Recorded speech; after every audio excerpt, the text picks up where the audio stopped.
All right, welcome back. We are back from camp in Madison, Wisconsin. Yeah, it is. End of July is upon us. It is July 30th, the year 2024. Welcome aboard, everybody. You're listening to the Crushing Iron podcast, and this is episode 785. Yeah, and we had a great time, man. It was something else. I heard pictures were great. It looks like weather was typical Madison, Wisconsin weather, and as usual, it looked like the town opened up its arms and provided a awesome experience. Great riding, great running, beautiful swimming, and a lot of absorbing on the Ironman Wisconsin and Wisconsin 70.3 course this last weekend. Yeah, for sure. I was actually kind of impressed with we ate out 3 nights and did breakfast a couple times, and it's kind of a hipster town a little bit, Madison. It is. And I was surprised by how the staff at these restaurants was actually impressed and intrigued by triathlon and Ironman. Oh, really? Yeah, I mean, it was kind of nice. I mean, that's how I felt like Chattanooga always was too, Exactly. Yeah, it's I guess it's kind of like a training camp for them. Yeah, little prep camp for September. Yeah, when getting ready for the masses to come in. Yeah, and they're very welcoming, so it was very nice. Was it restaurant week again, like it was last year? Oh, I don't know. Yeah, last year it was because I didn't... restaurant week, which was perfect. But yeah, I always love. They've got great food in that town. I think it's an underrated place for good food. Yeah, we had some decent meals, man. Shout out to the Madison restaurant. They were very in the nice. Hospitality industry, which is our future. But yeah, I heard it was. It's always good. It's one of my favorite places to plop down at. They got plenty of outside opportunities. But yeah, I heard it was a fantastic camp. Had a great turnout. A lot of people on course as usual in Madison in the summer. A busy time, but it's a perfect time of year to get in a camp, whether it's to do recon for this year, to do recon for the next year. I think it's one of the more underrated pieces about camps is, mostly are gone the days where like you have to sign up a year in advance. So you think you might like a course, you think you might do well on a course, you think it's exciting, but like camps like this are really great opportunities to kind of get a small taste of what the course actually is. And there's not a lot of opportunities to do that on most courses. Like you can't go out and, head out, in Lake Placid every day of the week and check out that course, or the Ironman California course. You can do that in Chattanooga. You can do that definitely some in Florida. You can't go ride the toll road in Texas and get a preview. So it's one of the very few, dare I say, it may be the only course in North America where you can do the entire course before you do the race. Because a lot of the races, the swim, you couldn't do it. Right? And obviously you'd have to have buoys and kayak support to the swim, but the road is open. It's the perfect course. Like it's the one you would want to pre-ride a ton. Maybe not a ton, but right. It's just a great. You hear a lot about races, but having an opportunity to go out and do that, I think, one, it gives you great opportunity to kind of scout out what maybe your strengths and weaknesses might be on that course, but also it's a great visual. I mean, riding the actual course, again, not riding every weekend, but riding the actual course before you sign up for the race, or the year before you want to do it, or the year of, is a great opportunity to just help you visualize when you're on the trainer on those days and you're maybe not motivated to have that kind of visual of what that felt like.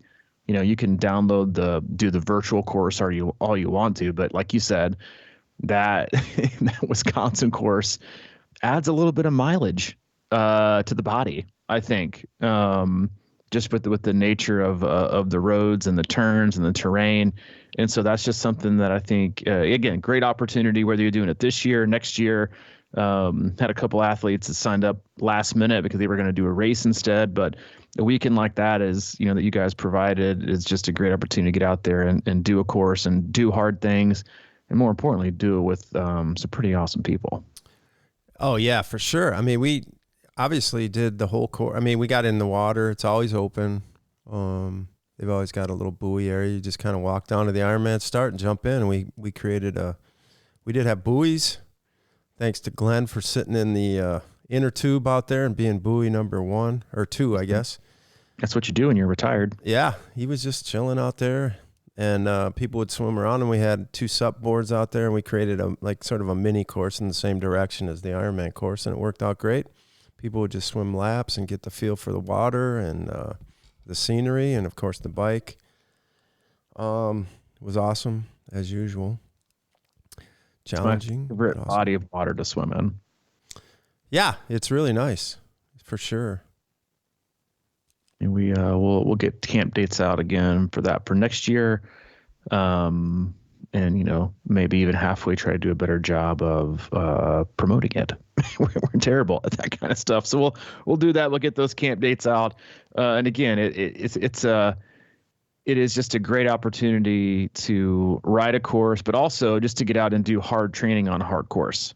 Even if you're not doing the race, you're doing late season Chattanooga or even Kona or Nice or Florida or California or Arizona. Like, it's just it's a perfect Ironman training weekend.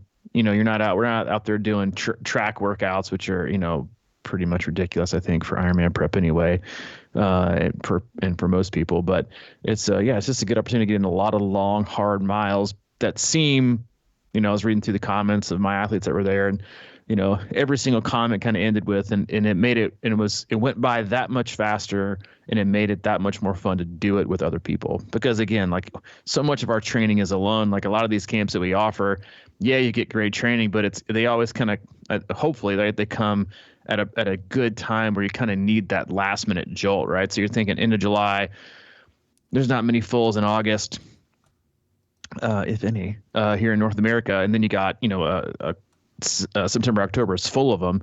That's kind of the lull in the season where you're kind of tired of training alone. You're tired of training in general. So it's a good little boost, I think, good little injection of good times and good people, and can kind of really catapult you to finishing off your last training block in a solid way. Yeah, no, I agree. And I also I was just telling people, it's a really good, don't go hammer yourself, but really be paying attention to the course, because there's nothing like learning that bike course, I think, to give you some advantages on race day. So you can drive it all you want, but I mean, you really have to think about, it's really kind of in, little mini sections all over the place, different changes. Yep. And like learning how to handle certain hills and know which hills you can, get up without a problem, and other ones where you're going to have to really kind of dial it back and just be patient and things like that. So it was a great time, man.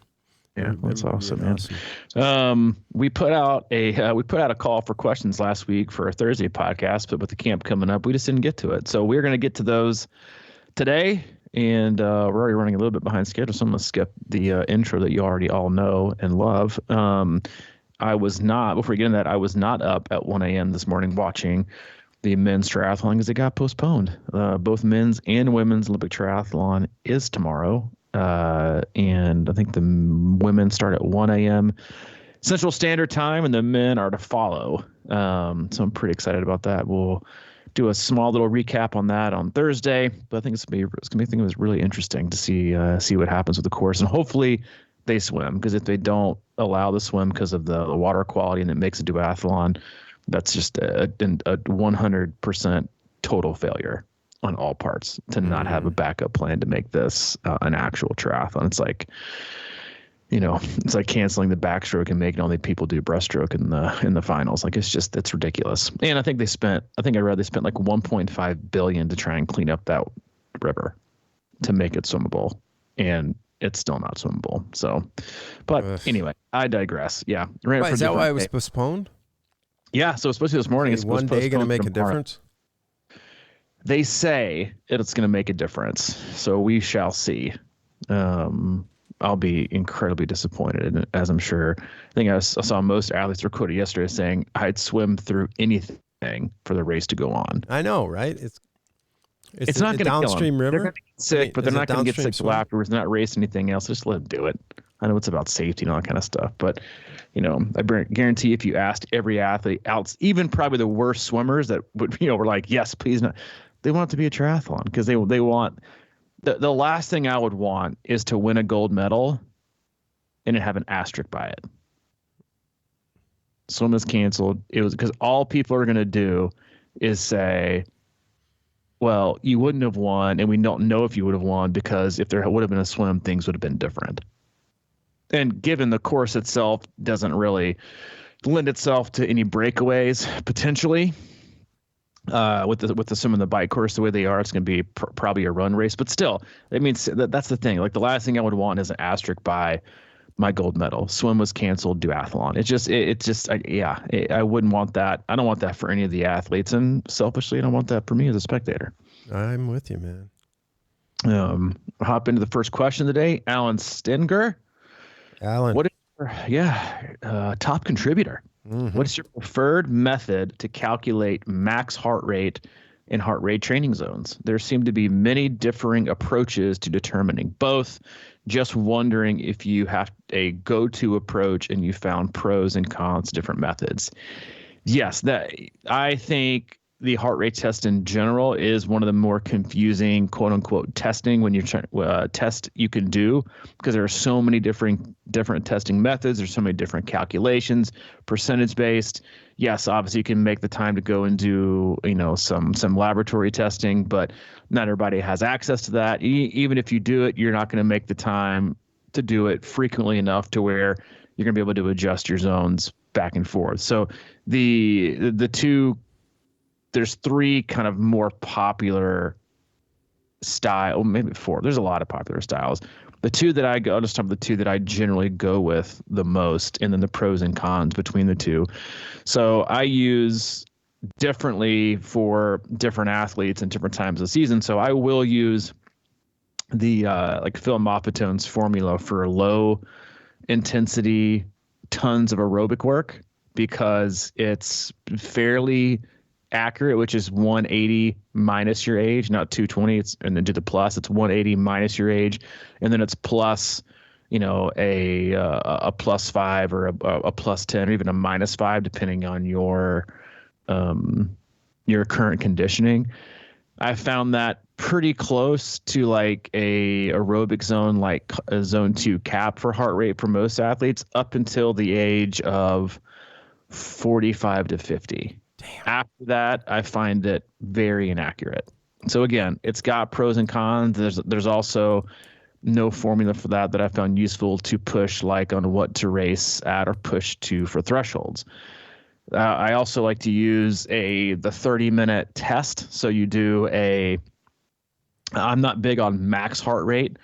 I'm much more focused on like where you sit at threshold. And so that test looks like 30-minute all-out effort run, which again, not a huge fan of a lot of those tests, because to ask somebody to pace perfectly and to sprint a 30-minute all-out run is pretty difficult.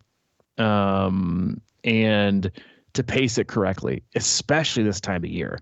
And so it will like 30-minute will go like this. So 30 minutes, you sprint, not sprint, but you pace at 30 minutes, an all-out effort. And then after the first 10 minutes of the 30 minutes, you hit the lap button. So now you're going to measure the last 20 minutes of that 30-minute effort, and your average heart rate of that effort, that last 20 minutes, is your threshold heart rate. I find that to be fairly accurate. Again, not perfect, fairly accurate. And to establish like threshold zones if you want to use like the Joe Friedel zone model. I also like to use the McMilan calculator, which I find super useful because the ranges are so huge.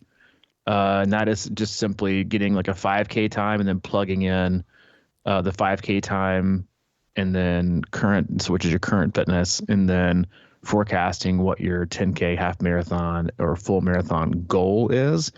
And then it spits out recovery, pace, easy run pace, long run pace, and then you can kind of move through the progression of steady state, tempo, all those kind of intervals. And again, I like that because the pace ranges seem to be very conservative, but also like a huge range. Like a recovery zone pace might look like 9:55 minute miles all the way up to like 11:03s.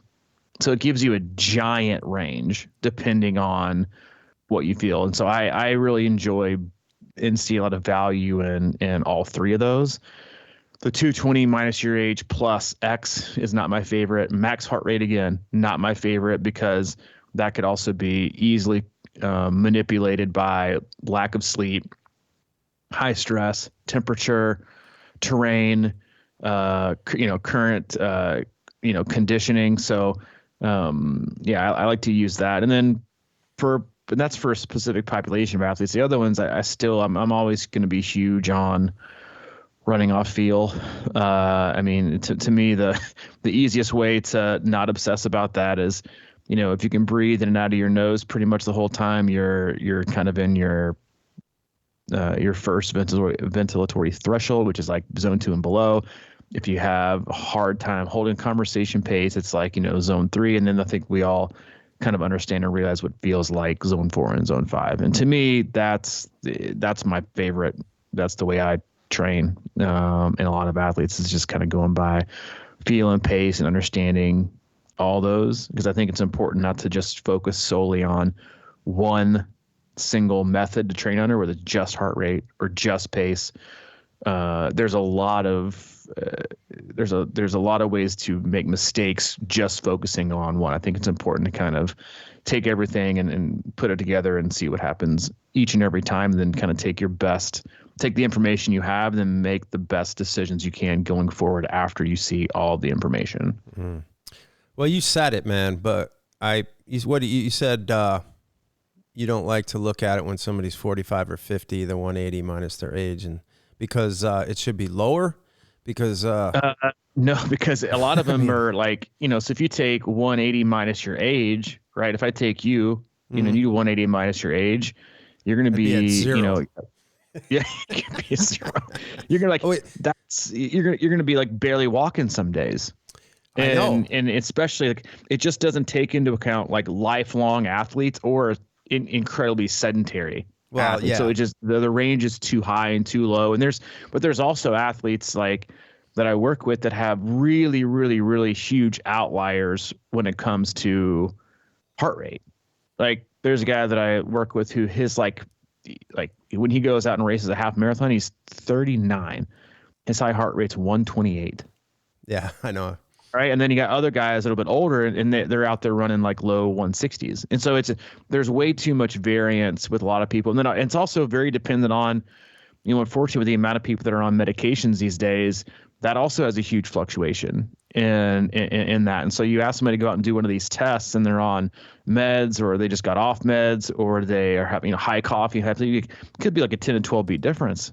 So there's just a lot of variance there to obsess about day in and day out. That's why I just like to look at every day you run as a test day.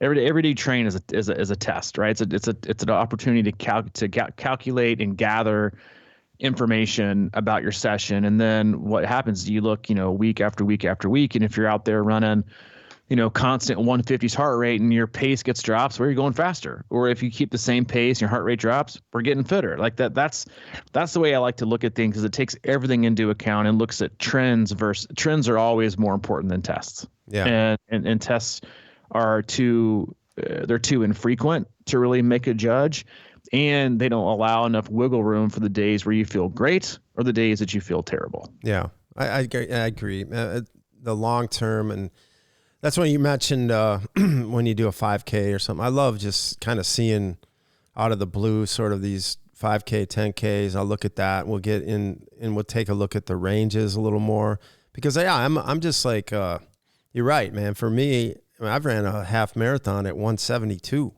That was a few years ago, so it's like, I don't know what that, I just tend to err on the side of caution sometimes with these things, whether it's like a FTP test or something too. It's sort of like I did one in the middle of a ride about 2 months ago, and it would have raised my FTP, but I just kept it the same because it was close enough. And I just was like, I don't want to shell myself all the time. I'd rather master where I'm at, so that's the same way I look at heart rate, kind of. It's just like, I don't know. I just don't like to push it too much. And frankly, that's probably why I do a lot of run walking right now, because it keeps my heart rate sort of in check.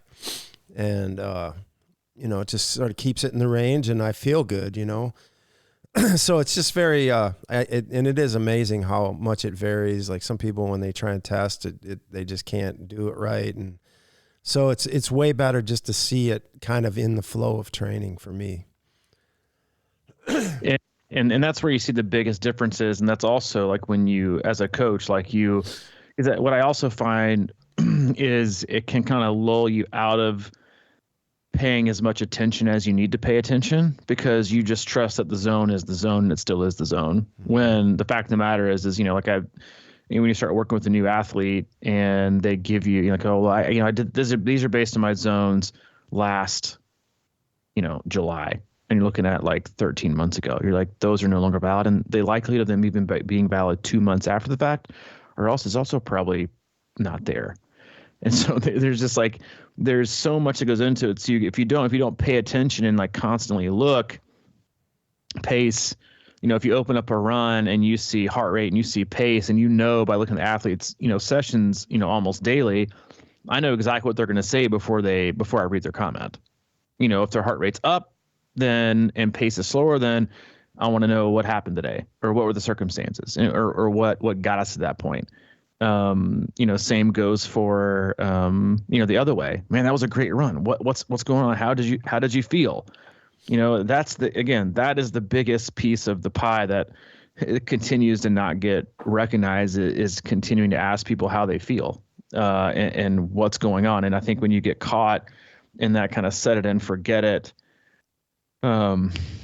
training is you don't ask enough questions, and you just assume that it's always correct. And there's too many ways to go about getting fit than to constantly use that as your model. And, again, like there's a lot of ways to do that. I think a lot of people want to have that, and there's great ways to measure things, but that's not the way that I would prefer to measure,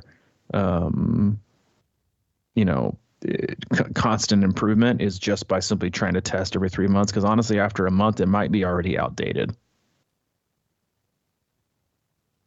Yeah.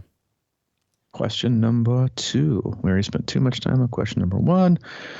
Brad Boer, you talk often about the importance of building your cake through zone 2 type efforts. You also talk about how many athletes are doing too much and end up just practicing going slower for longer. What are some signs to watch out for that you're in danger of going from good work into the excessive? So great question, but there's a huge difference in practicing going slower and doing zone 2 work. So when I reference going slower for longer, I am almost always specifically referring to the amount of long running people do only to have their bodies deteriorate in their form, and they end up being destroyed the last 45 minutes. That's not like zone 2 work is a zone in a controlled intensity. That is totally separate from the duration and the amount of fatigue one is accumulating. So those are two totally separate issues right there. So zone 2 training, endurance style training, all aerobic. Yes, you can still do too much of it, but there's, just like I can say, all right, Brad, go ride for 10 hours.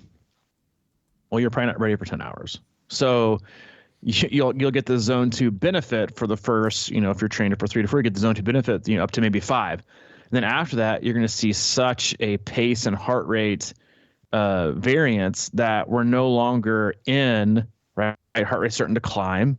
So we're no longer aerobic. We're now kind of merging into zone 3. The stress is getting higher because it's also later in the ride. We're accumulating more fatigue, and now we're overdoing it. And that is when it becomes excessive. So excessive and going slower for longer, to me, is inappropriate and irresponsible training prescription. Again, which is asking, pushing these age group athletes who don't have a very short and very limited, athlete life cycle to do these like 2.5, 2:45, 3-hour runs. They don't have there's a difference in being able to aerobically do it and being able to do it from a skeletal standpoint. Your ligaments, your tendons, your skeletal structure, you're much more susceptible to having bone stress injuries and all kind, because your form turns to crap. And then what happens then if you don't start to move up? Like in cycling, you can keep moving, right? You can go on these like really long rides or long rides that are too long for what your current training level is. But in running, what happens is your heart rate will actually start to get lower because you cannot run at a speed fast enough to keep it in zone 2. You see this all the time in Ironman races from athletes, that a lot of them who do these ridiculous 2.5, 2:45, 3 hour plus runs. They can't get their heart rate up. They have the aerobic race from aerobic base from all the triathlon training that they do, right? From all the swimming, all the cycling, all the running that's accumulated, that all goes in the same aerobic pot. But what happens is they can't move their body fast enough to get into that zone 2 aerobic. So what happens is, again, especially in running, is what happens is you see your heart rate drift down to zone 1 again, because you cannot go fast enough to get it higher, right? That's why low heart rate is generally a huge sign of overtraining, because your body is it's shutting down. It's so hard to get your heart rate up, but the impact on your body is like zone 3, zone 4 impact, because your body has deteriorated so much. Your form has become so poor that you're just pounding your body. Every stride hurts. And so the impact and the damage you're doing is a lot higher. So you're actually, so if you think about, you know, the risk analysis of that is huge. You're not getting the aerobic benefit, or that you want, because you're in zone 1, right? But you're getting the pounding on your body that you would get like doing threshold repeats, because your body is so smashed. That's what we're talking about when, you know, you're from the danger of going from good work into excessive. It is not about zone 2. It is always and will forever be about the intensity control and the duration, right? Because the stress is intensity and duration combined. So duration plus intensity equals the stress on your body. And so when you reach that tipping point and you give someone too much, then that's what happens. And so again, like it's not a zone model. It's a training prescription load model. And that's why, again, like training people just beat themselves into the ground thinking they're doing aerobic work, and then they end up beating their body on so much. And that's why you see, again, so many people whose races are left in training, especially for Ironman. They overdo it. And then that's called practicing being slower, getting slower, because you're spending time, right? 2.5, 3 hours, where you could have spent an hour and a half to hour and 45 or 2 getting better and then recovering well, being able to do it the next day. But instead you spent 3 hours out there doing a ridiculously long run that you're not prepared for. And of those 3 hours, you only spent 2 hours of it getting aerobic work and getting that boost from doing the zone 2 work. But then the last hour, your heart rate drifts down to zone 1, or you have to walk because your body's shredded, right? And you're still out there on your feet and you're still pounding your body, and then you can't come back and do anything the next day. That is when things become excessive. Mm. Well, I actually rode with Brad on Saturday, and I'm surprised you didn't ask about building your cookie versus building your cake. And people who know him will know what that means. But he's the cookie monster, right? Cookie monster. Team Cookie.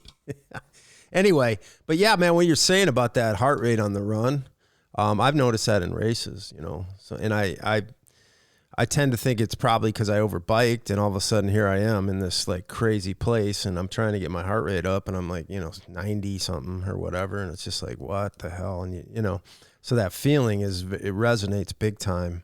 And as we were thinking about it, I think that ride on Saturday is a good example. I may be unique, but I don't think I am.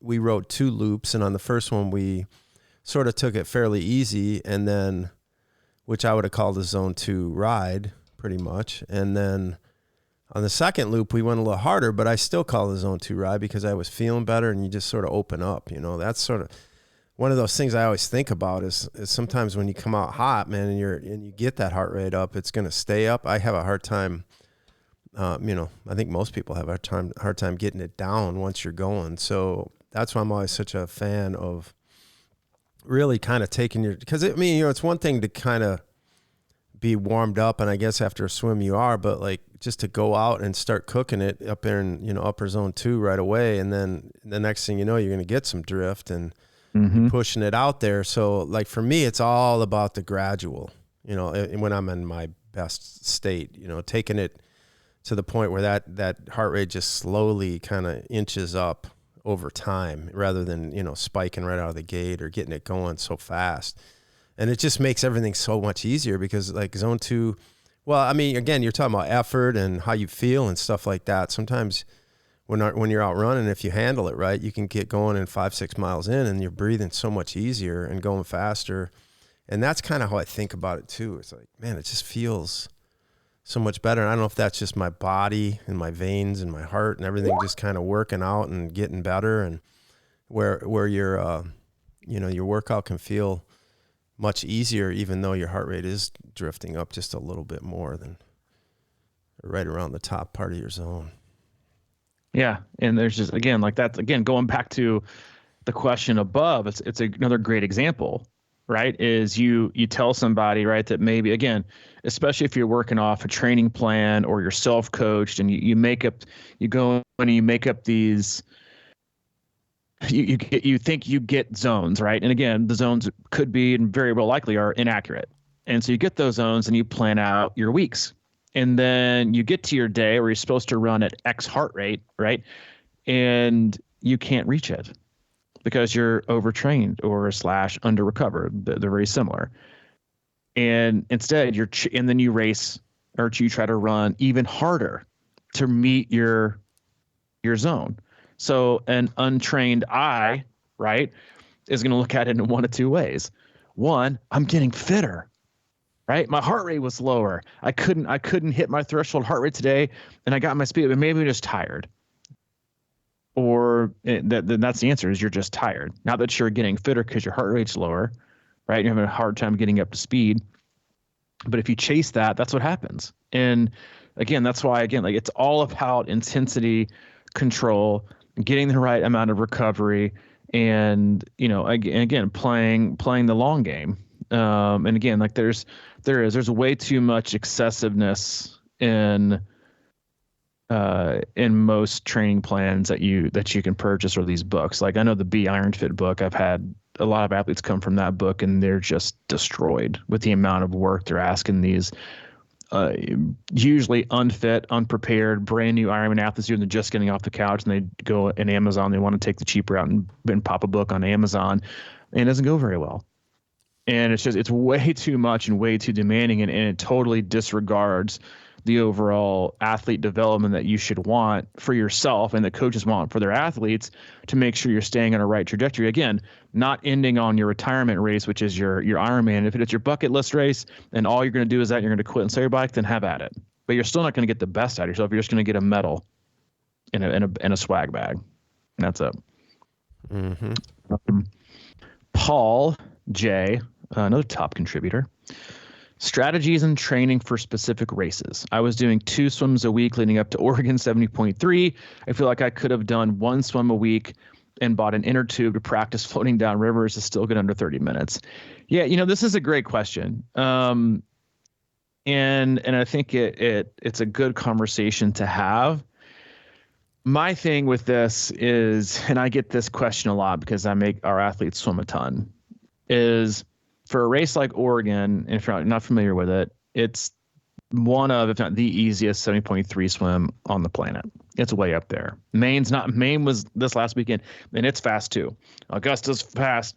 Now it seems like they're making them all fast. So, you know, there's that route, right? That, again, I personally despise, because unless you're retiring from the sport, swimming once a week is going to make you go slower, because you're only worried about that one race. You're not worried about your overall athlete development. Yeah, the fitness. Yeah, and so I think that's a huge piece of the puzzle that that people don't understand and just forget about. They only look at their training from an A to B scenario. A being where they are now, B is their next race. Instead of looking at it as an A to Z plan, which is A, where they are now, Z is where they want to end up being years and years and years down the road.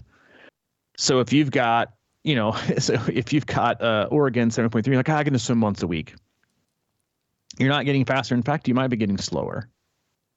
So in the 3 or 4 months that you've now taken to not take your swim seriously, your swim is not gotten any faster. And you've had some, you've gotten slower and unfit in the swim. You're not going to know anything because you can't really take the data from the Oregon 7.3 swim and make it, applicable to being faster, being slower, because it's all downstream. Well, then after that, let's say you got an early season race next year. It's a full Ironman, a hard swim. Well, now you're behind the 8 ball because you took one swim. You only did one swim a week. So I always look at, so if you're a super strong swimmer, 2 swims a week is probably fine, right? If you're really, really, really strong and swimming is your strength, you can probably keep it at 2, and adding in an extra ride or a run a week is probably a better return on investment. But for even athletes that I've got doing Louisville 70.3 or Chattanooga or California, we'll swim 3-4 times a week up until about the last 5 to 6 weeks. And then I usually go down to 2 swims a week. Again, they're not going to get much faster at all in those last 5 to 6 weeks. I just want them to go longer, and we kind of use them as recovery days. And then I'd add in extra rides, or I get even a bigger benefit. You add an extra ride, and then you are able to add in like an extra woven in recovery day, because you're not going to get much faster. But they're already swim fit, right? I'm not scaling from 3 to 2 to get slower. They're already really, really, really fit and really, really fast. Now we want to put the icing on the cake for the cycling and the running, which you could see some benefits in. Getting a little bit of extra work, adding in a little bit extra recovery. If you got a really, really hard swim and you're not a good swimmer, you'd be swimming 4 times a week. Same thing with cycling. If you're really poor, for the cycling heavy courses, Wisconsin, Lake Placid, cycling 4 times a week, maybe even 5, it's probably a good thing, right? Or just finding certain times of the year to focus on one thing and making that the priority, right? If you're in a swim block, swim 4 or 5 times a week. If you're in a bike block, 4 or 5 times a week. If you're in a run block, maybe 6-7 times a week. Then you have to scale the other ones down. So in your scenario, right, going out 1 time a week for Oregon 7.3, and then your next late season race is a hard one. Well, now you've removed the opportunity to do a bike and run block more than likely, because you're going to have to do a swim block to get back up to shape. So again, I just really am very hesitant to do things very race specific. Again, unless you're not a bucket lister, I guess. But if you are, then do it that way. But if you're not, then your goal should be to get fitter and faster. Period. Yeah. And that's not swimming once a week. Yeah, and I agree, man. We talk about, swimming translates so well into everything. It's your upper body strength, it's your aero position, it's your core for running, all that kind of stuff. I personally, in that situation, I agree. You want to swim, you want to be in good swim shape if you're going to be doing other races. So, for me, it's like even the feel for the water, just like a recovery swim, an extra swim a week or something. You don't need to take a ton of time with it, but just keep getting in the water. I think it's going to be a benefit. it's that overall body work that is so invaluable, and you just keep it going. It's like one of those things where, if you can if you get in that water and it's an easy swim or whatever, you still want to make sure that, whatever energy you're saving, you're going to save even more if you're in a better shape or whatever, because you can't really blast it and really make up a ton of time against the field because everyone's sort of in the same boat. But to me, I don't know, and I know you feel this way. I think swimming is something that people have a hard time with, just getting to the pool a lot. Not everyone, but it seems like it always the hardest one for people to find a rhythm in. And I think once you break that rhythm, I've had really good success in the past of swimming frequently, just even 1,000 or 1,500, just make it your recovery, keep it fresh in your body. And, you can't lose by getting an extra little swim, I don't think. Mm-hmm. It's like going for a walk or something. I mean, that's never going to be a bad idea. It's a great opportunity for recovery. Yeah. Oh, I mean, that's just, again, like that's a piece of the pie that you need to think about. And I mean, even 1,000, 1,200, you might not see a huge aerobic benefit, but for an athlete who struggles with swimming, keeping your feel is huge. So you can go in and get 1,000, 1,500 in, do some drills or some core work, and loosen up, feel good, and keep feel. And again, it's gonna make your body feel better, and your next swim will feel better. And again, that's a huge thing for athletes who don't swim a ton. Next up, Kristen. Here's one we've had a lot. How many races leading up to a half or full is too much? Or does it just depend? I'm getting peer pressure signed up for another race, but feel like my time may be better served training. It is still about a month before my 70.3, or should I just ask your coach? Well, yes, one, ask your coach. And two, I find most people fall under two ends of the spectrum, unfortunately. They race way too much or not enough. There is the right dose, and it's different for every person, right? There's, full, I don't think you should be racing the last 7 to 9 weeks. There's just no point, right? Your weekend should be focused on training, period. Unless you haven't done any racing at all this whole year, which again, bad planning, you should have raced already, then yeah, try to sneak in a race, even if it's a sprint, right? I think one of the common mistakes people do when they get to Ironman is that every prep race should be a 70.3, right? Well, that usually takes travel. You usually want a little bit of a taper beforehand so they can race fairly well, get a test of fitness, but then the harder they race, the longer you have to recover. Then you have to take in travel again back. Then you got to take in recovery. So now we're talking about a week, right? My favorite thing is, and it's okay to maybe sprinkle in one in the last of an Ironman build, but even outside of that, is to go and do a sprint or Olympic on a Saturday or Sunday. Because if you do a sprint or Olympic on a Saturday morning, you can do a 50 to 75 minute run in the PM. That's the equivalent stress-wise of a long run. And you got to race, and you got to stay in the habit, and it was fun, and you got to, train at intensity. Boom. Next day, long, easy ride, done, back to work Monday. Or if you do it on Sunday, right, do the flip-flop, right? The day before, huge long ride. Don't deviate from the plan. Long rides are paramount. They are at a premium. Do not lose. Do not skip a long ride for an Olympic or a sprint. It's not worth it. So you do the long ride the day before, and then on the Sunday, same thing as the previous scenario on the Saturday. On Sunday, do the sprint or Olympic in the morning, and in the evening, do a PM run. So you did a 10K for the Olympic, you do another, 60 minutes, and now you're up to like 13, 14 miles a day. Perfect. It's a perfect day, and it's a perfect weekend. But when you do these 70.3s, again, I got to do 70.3. There's also a lot that can go wrong, right? And when you dig that deep for that long, right, is you also run the risk of getting sick, right? Or taking a longer time to recover, especially in this time of year when it is hot and recovery takes significantly longer. It's too much risk and very little reward. So yeah, I mean, there's always the perfect balance. It's different for every athlete and what they need, whether it be a physical need or a mental need. Right, they haven't raced in a while. I had an athlete who hadn't raced since Arizona last year and who wasn't able to finish because they had a really bad bike accident, broke their collarbone, went out and raced an Olympic this weekend. They're doing Wisconsin Pavilion, just went out and raced and didn't have a great day, and his head wasn't in it. And it was a great prep race because it was a reminder, right? You got to have your head in the game. Every race is important, right? So it wasn't really a physical performance, indicator, but it was a mental, emotional indicator of, okay, we got to go through the motions. So Wisconsin Pavilion won't be our first triathlon in, 10, 11 months. We got to go through the motions. We did it. We finished. We remember what it feels like, but we also remind ourselves, we got to get it. We got to keep our head in the game.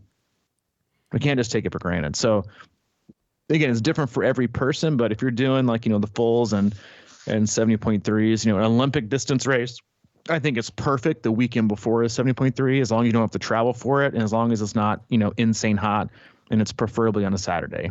Extra day recover, last little bit of icing on the cake. You go all out. Sunday, easy spin, taper week, ready to roll. Yeah, well, I definitely fall in the category of racing too little probably these days, but I always put a full in September, it seems like. But thinking back, man, it's like, when we used to train a lot, I think what you said about keeping your head in the game is a big point. And when we used to train together back in Nashville a lot, and we go out and hit the trace, we'd ride, there'd be like 5, 6, 10 of us or whatever. And we kind of pace line it. We kind of create that sort of race vibe, a little bit of an intensity. And I think those types of things are important. And I miss that. But like, going to this camp this weekend and riding with a bunch of people and who were focused, it wasn't just all leisure and flowers. It was a pretty solid ride, and you got people around and stuff like that. So that's always good. And the other thing is like, I like throwing, maybe a half marathon or some run races or anything like that in there. And like you said, if it's short enough, you can get a little extra in and then ride the next day or whatever. And always things like that. But you don't need, as far as, mixing in races just to race. I think you have to think of them as like just a supplement to what you could be doing that weekend, like you're saying. And it's just, how does it fit? And are you going to be I mean, I've done Olympics before that have just absolutely ruined me.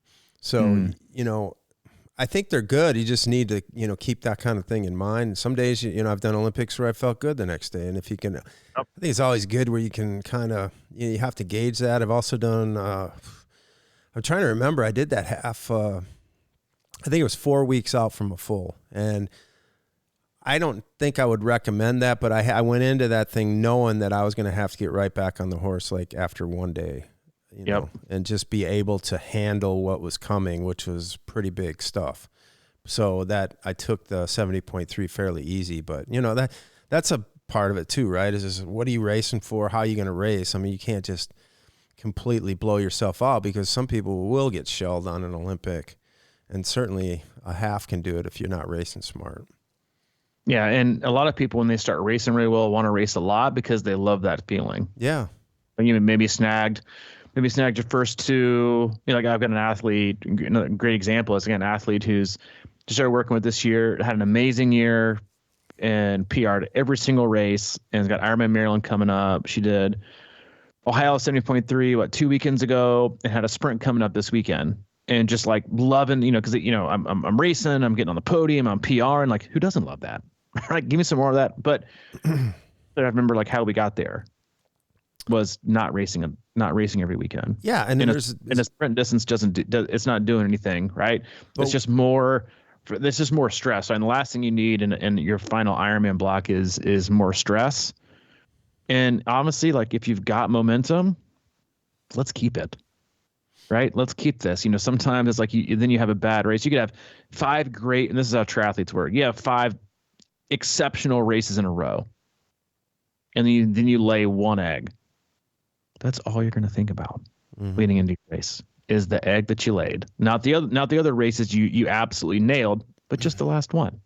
And so I think if you got momentum, keep it in training. Right? Don't risk it in a variety of different races at different distances. Yeah.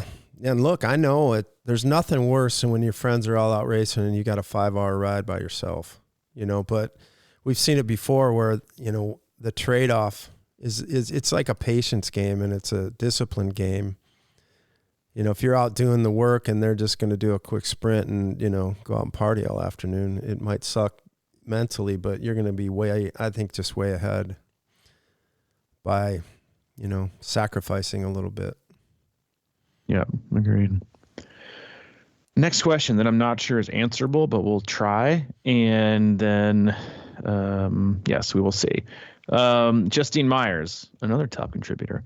How many hours per day / week are needed to train for different distances? Sprint, Oli, half full, throughout a training cycle, and especially during peak training periods. I'm sure this varies quite a bit depending on the person, but I would like a rough idea for the average amount of time for a typical age grouper. I've only done sprints so far, which is why I'm curious. I would like to eventually do a 7.3, but not sure if I realistically have the time for one. So there is absolutely no way in hell we can answer this question. There's way too many variables. You don't have your formula ready? I don't have my handy dandy spreadsheet, because if I did, it would just be what we always did with every athlete for every distance and every day and every week. And that's just not how it works. C26 calc. That's what we use. I can't. Hey, for you app developers out there, I have had athletes, just to like give you like some examples, right? Because again, the typical age grouper, there is not one. There is no such thing as a typical age grouper. And because you can ask one person who you think's a typical age grouper what their weekly average is and time is, and it could be totally different, way too high and way too low. And that's what you take. I mean, if you want to do a 7.3, you can do one. You just can, right? I've had, and again, it's so very dependent, which is why you can't answer it.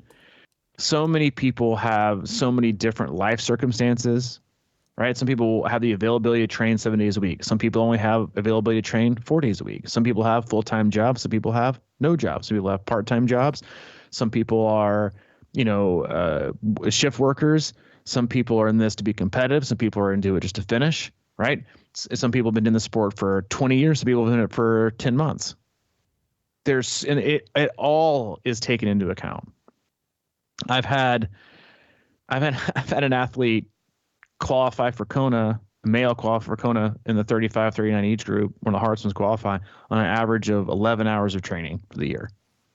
And then I've had athletes hit the 15-hour to 17-hour finish mark for Ironman, averaging 15 to 16 hours a week. Because that's just what it took them to get the job done.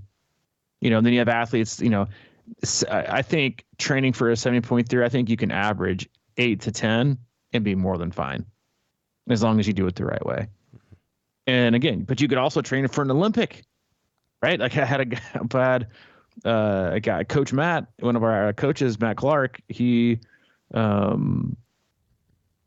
won some titles at Multisport Nationals last year for the Sprint Olympic. And we were training 13, 14 hours a week for a sprint, right? You're going to watch the Olympics tomorrow morning on replay. And the athletes you see are going to race for a super short period of time. They're going to do an Olympic faster than you could twice. Or excuse me, they could do it twice. You could do it once. They'd probably still beat you.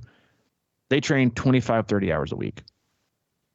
So it's the distance equals the time commitment is my least favorite comparison or projection or estimate to give for somebody, because it's useless. You have your own life. You have your own current ability, right? Where you are in your kind of your athlete life cycle, how many athlete years you have in your body. You have the time you want to train. You also have the time that you want to train, and you have your strengths and weaknesses, right? So that all determines what equals out to your perfect amount of hours. And that's all that matters. So getting ranges for typical age groupers is counterproductive, and there's no such thing. Yeah, because you're going to find athletes that excel on every end of the spectrum, right? You've got athletes that average 9 hours a week beating athletes that average 20 hours a week, and vice versa. So which one's better? The answer is the one that's best for you. And so, like, if you want to do a 7.3, the best thing I can suggest is to sign up for one and start training for one and see what happens. But to not do one because you think you have, that's my two biggest objections to the sport right now, in the image problem it has, is that all triathlons are Ironman, right? So it's super costly, and I don't want to go that far, and I can't. So there's an image problem and a brand problem, and the other one is, I also have 15, 20 hours a week to train. Those are like that is null and void, and it's just not how it's not how it's supposed to be done. Yeah. And there's a lot of ways to do it, and the way that does it, and the way that matters the most is how the way that you do it. Yeah, we talked about it, the Ironman, kind of mystique about 15 to 20 hours a week, but it's like, I think also, if you just want to do an Olympic or do a 70.3 and finish it, yeah, just finish.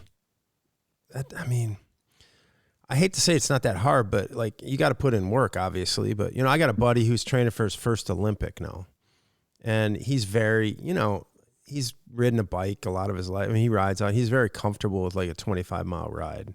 and then a 10K walk, run, whatever. It's no problem. But I got him thinking about, I mean, it kind of goes back to the first question or whatever about the swimming. I got him swim, 3 to 4 hours a week, because that's 1,500 swim to him is a big challenge. It's like the only challenge, so that right there, it's 3-4 hours a week just in swimming.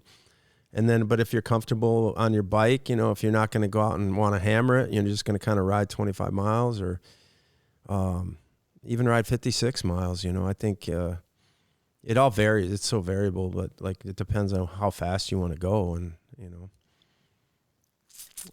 but yeah, I mean, I got guys who don't train at all and have PRs at 70.3s. It's unexplainable, right? Yeah. But you made an outstanding point, right? Is that if you're a lifelong cyclist and you come to the sport, well, your volume can probably be a lot lower because we're not having to do a ton of long rides. You've already got them in you, right? Same goes for if you come from like a marathon background. We don't have to spend as much time running, right? So you save hours, but then you can add hours here and there. So it all is very, very, very dependent. Mm-hmm. Last question of the day. Emma Quinn, posting as a coach, what are some initiatives or strategies that C26 uses to engage athletes for the long game, quote unquote, as opposed to simply training for a 12 to 16 week block and then going off program into the next event? Love to hear your reasons and benefits for athletes and coaches to work with individuals over all phases of training, not just the race specific phase, especially with endurance events / longer style events in triathlon and running. Long listener of the podcast as a coach and athlete from Australia. Good day, mate. That's a great question. I would venture to say 80% plus, if not larger of that percentage of our athletes train with us year round. The benefits are huge in terms of the benefit to the athlete, because I gave an example in my weekly email yesterday about getting away, for most people, from just totally getting away with like the standard 3 weeks up, 1 week down recovery cycle. Because if you program a certain way and your athletes are communicate enough, then you just kind of do recovery on demand. And a lot of these athletes don't train nearly enough to train 21 days and then need 7 total days of recovery, right? So, and the analogy I used was, all right, so let's say, we no longer do that whole recovery week. We just weave in appropriate days. The load is right each week. We're not having these huge down weeks. Every 3 blocks, we're gaining an entire block of training. And over the course of 6 to 7 months, now we're adding up to 1.5 to 2 months of extra training you're getting in. And so the performance benefits are huge. So when you look at training, in blocks versus training year round, is you're missing out, right? And triathlon is, and a lot of times it's a financial reason. But a lot of times, people just want to take a break, which is totally fine. I get it. There's also ways to take break and still be coached, right? Which is what we do. We have December rules, which is basically, we have general guidelines from December. You kind of do what you want within certain guidelines. You keep things flexible. You have different focuses. Swim, we got run challenges. We do camps. The biggest thing is always keeping a pulse on what needs to be done and what needs to be done now to get better in the future. And when you start working with an athlete later, leading up to training, your hands are tied, because there's only so much amount of time that you can get better at all 3 phases. And you have to decide which one is going to get better. And you have a much smaller sample set of data and training to look at, right? And then you have to get reacquainted. Like the longer you work with someone, the better you coach them. And it's consistency, not just periodically. And you can kind of yo-yo back in and forth with a coach and come back in, but likelihood is your life has changed. Your stress has changed. Someone's gotten better, someone's gotten poorer. Same thing with cycling, same thing running. Can you handle more, can you handle less? What kind of niggles have you have? Like And I generally tell new athletes that it takes 3 to 4 weeks just to get me to know you in general. As a person, how to communicate, how not to communicate, what training works, what training doesn't. So that's the same thing as if you yo-yo back, because everyone changes year in and year out. What works with an athlete one year probably won't work the next. So if you're looking to get better in the sport and you're looking to continuously have, the accountability and the structure and having someone that's always looking out for you to getting better. I mean, yes, you can do the old 90 days. I got 3 months out, and we get these emails all the time, especially this time. I got 3 months till this race. Can you help me out? I can help you a little bit, but I can't. It's like, it's like taking your car that you haven't had your oil changed in 2 years, haven't had your tire rotated, haven't had your brakes checked, and you go on a long road trip, and then you break down. And halfway through, you gotta call a tow truck, take you to Walmart, and you're like, hey, can you guys help me out? I'm trying to get to this destination. I haven't really taken care of myself, but can you do me a solid here and help me out? Sure, I'll take care of it, but it's not gonna be nearly as good as if you had just been taken care of along the way, right? Got your oil changed, right? Got your tires rotated, taking care of your car. You make it a destination in better time with less stress, and it's more enjoyable, right? And when you get there, you got a valet waiting for you, right? It's just there's so many benefits to having it, and also if you're in the sport and you want to be in the sport for longer than a year, then your goal should be to get as much out of it as possible, not to yo-yo back and forth and do the roller coaster. And so, I mean, I don't know if there's any strategies. Some athletes just like the structure. Some people hear coaching and hear too much demand and too much pressure, right, to have it, which is not the case. I mean, you structure things according to where they are in the year and then what they can do. But the goal is always for your coach to be the person looking out for you, that's saying and guiding you to getting better. Again, going back to, Justine's question, within the parameters that you give them as a coach. I really only want to train 6 to 7 hours a week right now. Perfect. Let's do that. And I'll tell you how we can do it and get the most out of it. And not, it's not just you give amount of hours, you do it strategically. And then the thing is you take athlete A and athlete B, you take Johnny and Jimmy. Johnny trains year round, right? Again, trains with a purpose, not gets slammed with hours year round, but trains with the coach year round. And then you got Jimmy, who shows up 3 months out, the 12-week block, who thought he could probably coach himself and do self-coaching, but it hasn't gone very well. Doesn't really know where he's at. He bought a couple training plans, and those haven't worked out yet. And he's moving things around, and now he needs help. And now we're kind of like turning off like the Mayday signal, red alert, all the alarms are going off. Can you help me? It's really what you hear is, can you bail me out, please? Can you bail me out? I'm this close to the race. I don't think I've done a good job. Can you bail me out? And bailing out as a coach is a lot different than knowing someone's getting there successfully. And I put my money on the one who's trained year round every day of the week. Yeah. And they're gonna be less stressed. They're gonna have more fun doing it. Yeah, it's no doubt, man. I think communication is so important, and kind of just feeling out what people are enjoying. I'm always looking for that, right? It's just like it translates to myself in a lot of ways. It's just how I am. I want people to be happier and enjoy life and not get run down, and because then it does create that yo-yo, right? It's like all in, all out, all in, all out. So it's like, what is going to be the bridge?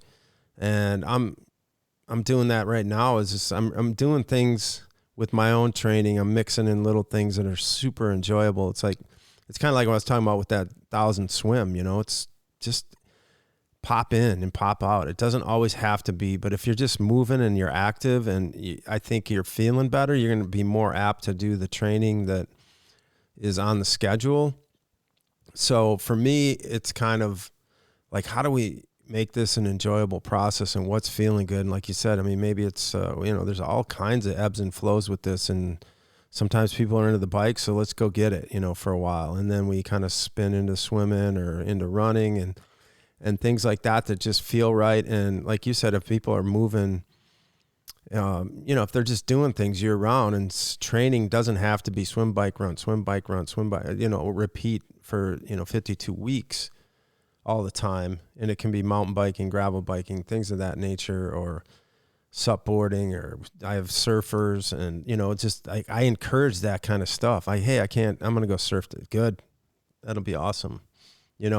So I think that's a big piece of it. We were out riding this weekend, and this is just like, we had just left. I mean, a bunch of people from other crews were out there and everything. And we might've been 4 miles in or 5 miles in. And some guy passed me who had just started, and he was already dripping and just putting the hammer down like right away. And, then they'd stop at the aid station for a while, and I'd see him pass me 20 miles later or whatever, just same old thing. And, that's, I don't know. I think we used to do that a lot, and there's nothing wrong with it. But I think that, that type of intensity can really, I've just seen it beat people down, so I'm always looking at ways to feel stronger and feel more alive, Yeah. Whatever that takes. I think that just always is the winning solution. And, we can close it here. I know you're the same way. As if I wanted to work with people on a 12-week only basis, then I'd put 100 plans on Training Peaks online store. What most coaches do, right? You put it's excess revenue. You have people working off your plan. You get it. You make a couple extra $100 a month. You got 12-week, 20-week, 16-week. I think we did that. We first started 8 years ago. And I just don't like it. I love coaching because I love the relationship that you get to establish with the individual. Right. Because they're all unique. They all have their ups, they all have their downs. You've got, and they've all got their progressions and their pros and cons, just like we all do. And so me, the longer you work, it's a relationship. So the longer you work with someone, the better it gets. Yeah. And it's more rewarding to me. I'd rather keep my bandwidth open to work with athletes and invest in them as humans and spend that time than to spend a little extra time, throwing up a few Training Peaks, block plans to make an extra couple $100 a month. I've never been interested in that. It's not how I roll. I know it's probably poor business to make extra money, but I'd rather take on one athlete and work with them for years than sell 50 training plans. No, I agree. And I think that both of us, there's 1,000 ways to get there is the way I look at it. And people are all different. And I think we're both, I just don't, there's definitely some tried and true things about this sport, but I think it's so unique with everybody. And I think we're so willing. I really do feel like that's one of the things is that we've been willing to question a lot of, sort of things that are quite, kind of written in stone about triathlon. It's just not about putting something in stone and saying, go do it. Yeah, certainly that may work or whatever, but we're more about, I think, we put it on our website, Happy and Healthy. And I think that is at the core of what we would like for every athlete. And I think that just makes you a better athlete and probably faster if that's the case. Well, and it's why you and I both have we've tried and both failed epically at, way back in the day, we tried to offer different levels. A lot of coaching platforms and companies offer different levels. Platinum communication, bi-weekly phone calls, unlimited emails and texts, none of this. And we tried to do that. And I find it unsustainable because frankly, I can't fucking help myself. If I see things, you pull up in Training Peaks and you see someone's training going awry, but they're on the bi-monthly phone call tree. What are you gonna do? Not touch it? I can't help myself. And I know the same way. It's I can't not give someone the same level of effort and detail and care that you give the next. I don't. And again, I'm sure it's me and us being poor at business, but maybe we are, but I think we're better at people. and caring about people. And so that's why we don't do like the levels. It's just, you're all in or you're all out, because guess what? We're all in too. And we like athletes that are all in. So yeah, I guess that's the long, not so short answer of it. And I know most coaches are that way, right? You invest a lot in people. And I tell athletes that, like, if you're not going to invest in me, I'm not going to invest in you, because it's got to be a two-way street. I put a lot of work and effort, just like you do, into athletes, and it's it's a hard job, but we love it. Yeah. I know. That's a wrap. That's a wrap. As always, we love you guys. We appreciate you. Make sure you wake up or turn your phone on airplane mode and record the Olympics tomorrow morning. Can't wait to watch them. Probably not going to wake up at 1. I was going to, but now that are back to back, I got no shot of doing that. But I'll probably try to wake up at 4 and get those out of the way as a way to kind of jumpstart my day. So watch that, take notes, and enjoy yourself, and go USA. As always, go to our website, c26triathlon.com, and there's our one-stop shop for all things coaching, camps, and community. If you're looking for a coaching, again, that's the coach or personality that's right for you. Click on the coach tab, peruse our roster of coaches, reach out to them. If you don't know who would be best for you, reach out anyway, and I will go through a little exercise and pair you with the one I think fits your personality the best, and then you're off and running. And as always, if you need anything from Mike, he's available, Mike at c26triathlon.com. Or if you need anything from me, I'm at Robbie at c26triathlon.com. All right, man. All right, dude. We'll catch you Thursday. All right, bud. See you. See you, dude.